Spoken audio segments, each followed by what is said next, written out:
সামান্য বৃষ্টিতেই জলাবদ্ধতার নগরীতে রূপ নেয় বাংলার ভেনিস খ্যাত বরিশাল নগরী। সদর রোড, বটতলা বা অক্সফোর্ড মিশন রোডের মতো ব্যস্ত এলাকা তলিয়ে যায় হাঁটু থেকে কোমর সমান পানিতে। যেসব খাল একসময় নগরীর প্রাণ ছিল দখল ও দূষণে, সেগুলো যেন হারিয়ে যেতে বসেছে মানচিত্র থেকে।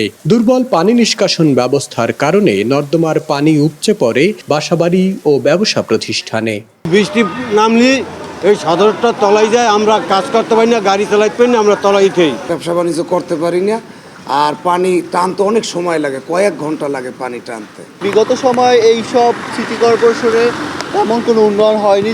নগরীর জলাবদ্ধতা নিরসনে গেল বছর 701 কোটি টাকা ছাড় দেয় অর্থ মন্ত্রণালয়। 2023 সালে 60টি খাল খননে বরাদ্দ হয় 6 কোটি টাকারও বেশি। কিন্তু এসব অর্থ কতটুকু ব্যয় হয়েছে তার কোনো হদিস মেলেনি। 2016 সালে তৎকালীন জেলা প্রশাসন ও সিটি কর্পোরেশনের যৌথ উদ্যোগে খাল পুনরুদ্ধার কার্যক্রম শুরু হলেও তা শেষ হয়নি। প্রশাসনের প্রতিশ্রুতি আর চলমান ভোগান্তিতে ক্ষুব্ধ নগরবাসী।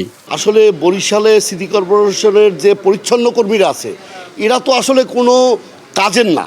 বৃষ্টি হলেই আমাদের এই সদর রোডের রাস্তাঘাট সব তলিয়ে যায়। এজন্য সিটি কর্পোরেশনের উচিত ড্রেনগুলো পরিষ্কার রাখা। তবে জলজটের পেছনে অপরিকল্পিত ড্রেনেজ ব্যবস্থা আর রাজনৈতিক পালাবদলকে দায়ী মনে করেন সচেতন নাগরিকরা।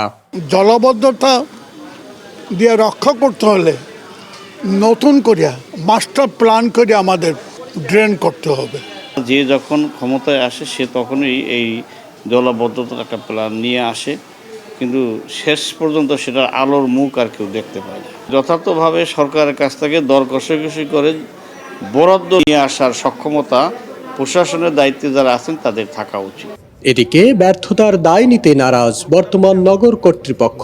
পুরনো প্রকল্প আর অর্থের হদিস না মিললেও তাদের নজর এখন নতুন করে 29টি খাল খননের প্রজেক্টে। আমরা তো সর্বোচ্চ চেষ্টা করছি। আমি দায়িত্ব নেওয়ার পর থেকে খালের ময়লাগুলো আমি নিজে থেকেই, আপনারা দেখেছেন সেদিন আমরা পরিষ্কার করেছি। বিভিন্ন জায়গায় যে বর্জ্যগুলো থাকে সেগুলো আমরা চেষ্টা করছি। আমরা 29টি খালের জন্য আবেদন করেছি। 58 বর্গ কিলোমিটার এলাকা নিয়ে 2002 সালে যাত্রা শুরু বরিশাল সিটি কর্পোরেশনের। প্রতিষ্ঠার 2 যুগ পার হলেও জলাবদ্ধতা নিরসন ও আধুনিক সুযোগ সুবিধা যেন প্রজেক্ট প্রণয়নেই সীমাবদ্ধ। সৈয়দ মেহেদী হাসান, স্টার নিউজ, বরিশাল।